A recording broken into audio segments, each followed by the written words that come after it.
बिदा फंबाय बिब' बिनानावसिम मोनसे खोथा जे बिपिएफ दोलोआ जेरैबायदि बुंगासिनो दङ सरकारा गावसिनि जाखाबाय सिबा सोरबायानो जाखाबाय बाहाय जेबो सत्यता गैया बाहाय जेबो सत्यता गैया बुंब्लानो इलेक्शनाव देरहाया बुंब्लानो सोरबाया नोंखौ मोजां मोना 15 बोसोर बायबोबाय जोंबो खस्थ' खालामबोदोंमोन नाथाय दिनैनि दिना दस्रा दिनैनि रायजो राजाफोरनि लुबैनाया जोंनि समस्याया दस्रा जोंनि लामा बान्दोखौथ' जोंनो नांखागोन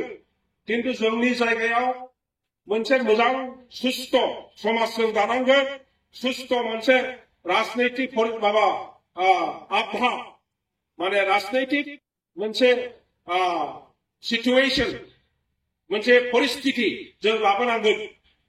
जायखौ इंराजियाव बुङो स्टेबल पलिटिक्स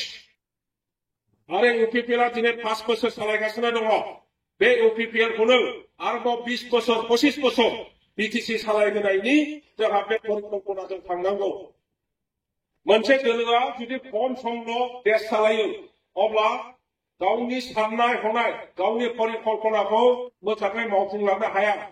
दिनै प्रमद बर' बिथाङा चिफ जानानै गावनि थाखा फैसा खामायनायखौ सिगाङाव दोननानै खामानि मावनो ओंखाराखै जेरैहाय अपोजिशननि नेताफ्रा गाज्रि गाज्रि खोथा बुङो आं दिनै हाबनानै इउपिपिएल दोलोआव हाबनानै आं नुदों जे जोंनि दिननि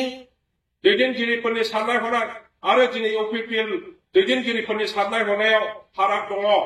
रायजो राजाफोरनावबो फाराग दङ ইউপিপিএল দলৰ মানুহসকলক মই ইউপিপিএল দলত আহি পেলাই দেখিছো যে তেখেতসকলে য'ত আছে তাতে তাকে এইফালে সেইফালে নলৰে गुबुन गुबुन दलाव थांनायनि माबा माबि सिन्था खालामनायनि बेबायदि ओरै थाखां ओरै फैहां आङो इउपिपिएलनि रायजो राजाफोरखौ बिदि नुवाखै जेराव दङ बेवहायनो थिग थानानै दङ आरो बेखायनो फैगौ इलेक्शनाव इउपिपिएल दोलोआनो बांसिन